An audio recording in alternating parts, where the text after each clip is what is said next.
Listen up, bowlers. Are you looking to gain the mental edge over your competition? Do you ever need that extra burst of all-natural energy during league play? Mindframe is the first all-natural supplement packed with vitamins and all-natural ingredients to keep bowlers at the top of their game. Supports muscle recovery and joint support for the day after that long tournament. You cannot continue to neglect your most important tool, your body, if you want to win. Experience the striking power of Mindframe.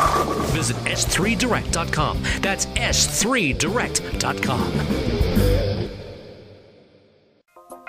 Above180.com, taking your bowling game to the next level. Tim Berg and Joey Serrar are ready to hit the lanes, approaching the issues that you, the bowler, want to know. From the latest equipment reviews and coaching to drilling layouts. Now, from Washington, D.C. and the Bowlers Pro Shop in Milwaukee, Wisconsin, here are your hosts, Tim Berg and Joey Serrar. Joining us today on the Above180.com podcast is Rick Ramsey. Rick is the Tournament Director of the BTM and 1-2-3 tournaments, which are being held this year at the Grand Sierra Lanes in Reno, Nevada. These are tournaments that usually coincide with the USBC Open. Rick, Tim Berg, and Joey Serrar here. Thank you for joining us today. Hey, good morning, Tim and Joey. I appreciate the opportunity to be with you. You guys do a great job. We've enjoyed listening to some of your interviews, and one of the things you mentioned about the side tournaments, I got a kick out of listening to Keith Hamilton with Bowlers Journal a few weeks ago when he referred to us as a parasite.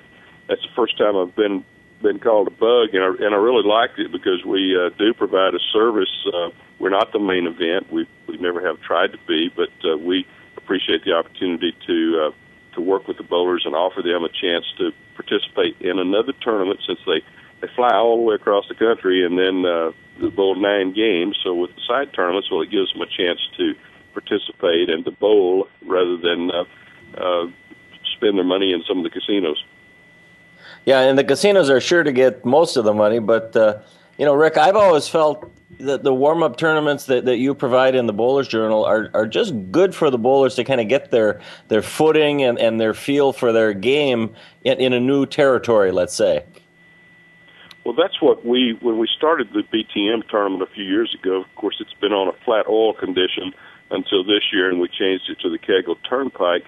But certainly with scoring that's happened in the local leagues, and the league shots are so much easier, it's difficult to really know how good you are or to know how your equipment's going to react on other conditions until you have a chance to participate on those tougher conditions. So we started the BTM with the idea that they would give the guys that are competitive the opportunity to really test their equipment, to test their skills, to tighten up their game and their arm a little bit so that they don't just swing it to the right or swing it to the left. And it was very successful for the last 9 years.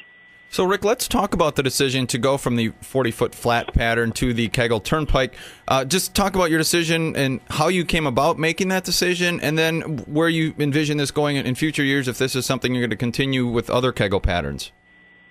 Well, we had talked about it for the last 3 or 4 years. We reached a certain plateau with a number of entries, and there's only a certain percentage of the bowlers who come to the USBC championships that are true sport bowlers. And it's the same thing that USBC has found with their sport bowling leagues. There's only a certain percentage of people who want to participate in a tougher lane condition. Most bowlers are more on the recreational side and with a little sport, and they like to score and score big, and that's something you can't do on the tougher lane conditions. So we Bowling This Month magazine certainly is the technical magazine of the industry.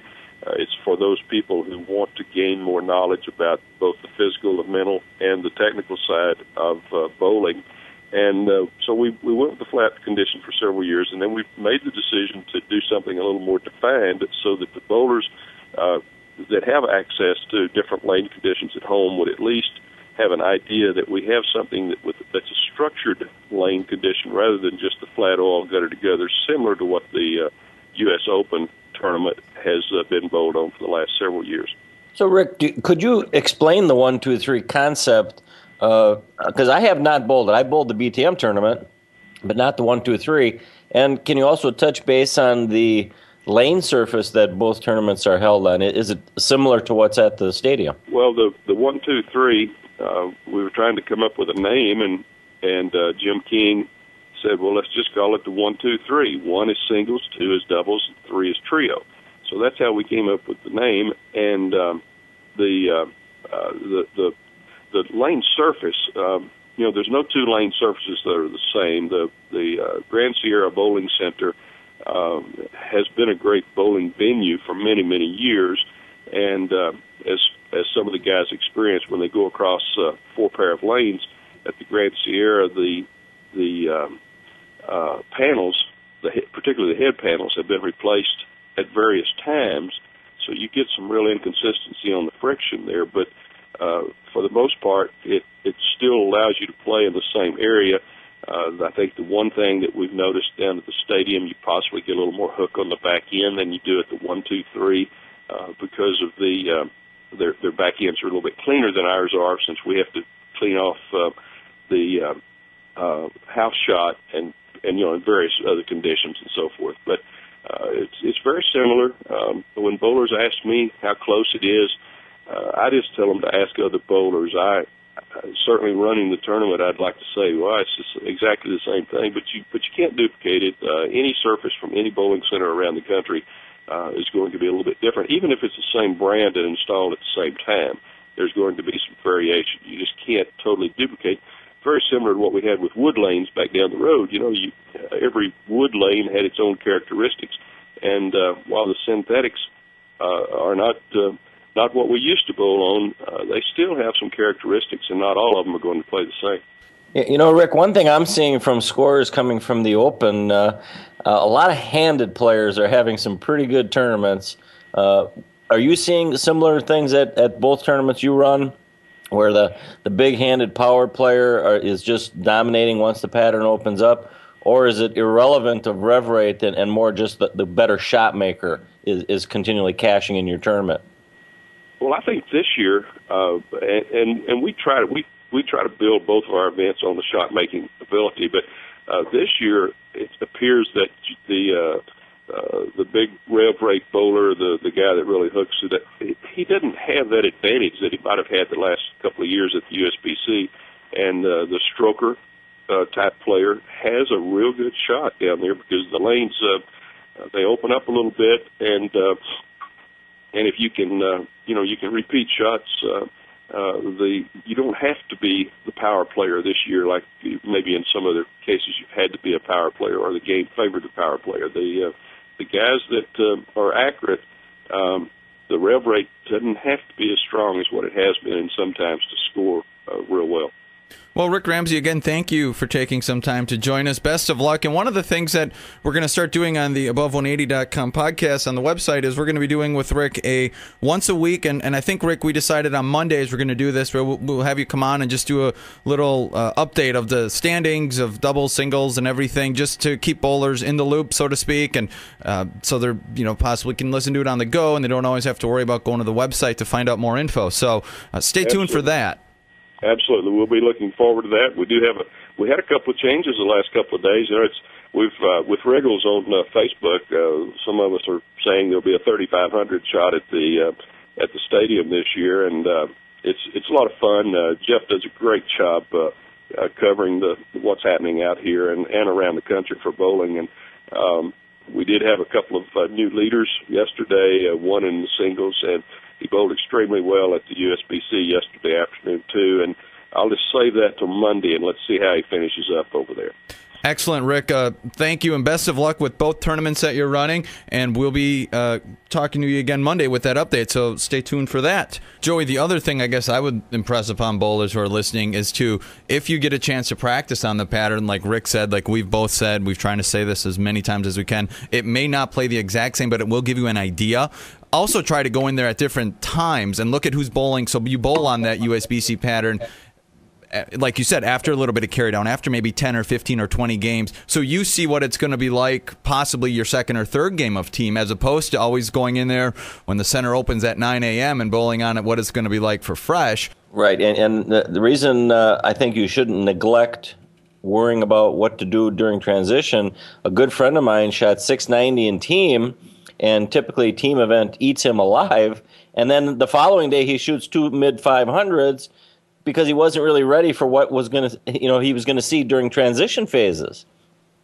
So again, you need to be prepared both for fresh and for what happens as the lanes start creating more friction. And I don't think there's as much carry down, Tim, as what we may think or perceive. But what does happen very, very often in today's environment is the late mid-lane area, the area between, say, 25 and 40 feet, has what's called oil depletion. So when we throw a ball in that area, there's still oil there, but not as much.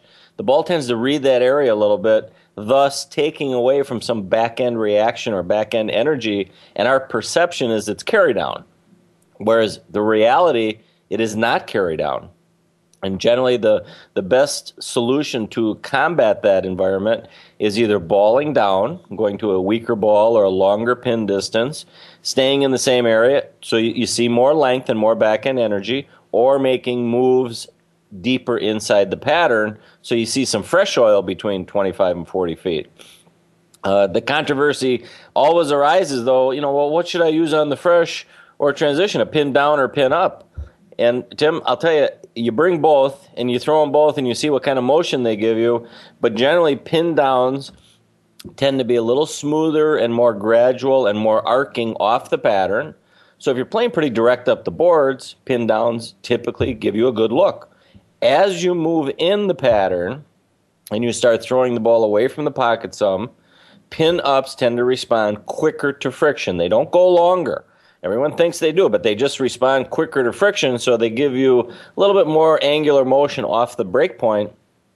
That is when typically pin-ups shine, let's say. They come into their own in that environment. Now, if you're a high-rev, 400 rev rate player like a Todd Filter, he can use pin downs for almost all 9 games and see a great reaction because the back ends are clean, he's got speed, he's got high revs. If your game doesn't fall into that category, you may need to go from pin down to pin up as the tournament transpires. Joey, we've ran out of time. I do want to tell people, please check us out on Facebook. There's a great conversation going on right now. We posted the question, and again, our Facebook is taking your bowling game to the next level. And the question we posted is this, and we're going to read some of these next week on the air, so stay tuned for that. But the question we posted was, congrats, you are now the new president of the USBC. What is the first thing you're going to do to revive the sport? And I can tell you already, Joey, we're getting some great input and some great advice. And I think we actually should pass these along to the USBC because it's a lot of things that I agree with. So let's share some of those next week. But unfortunately, we are out of time for today. Well, Tim, it was a great show. And I'll tell you, Rick Ramsey is a great person. I met him many years ago when we bowled the BTM. They run a very, very good event. And, bowlers definitely should give it a good look, as well as the Bowlers Journal tournament, and hope everybody shoots big at the Open. For Joey Serrar, this is Tim Berg. Good luck and good bowling.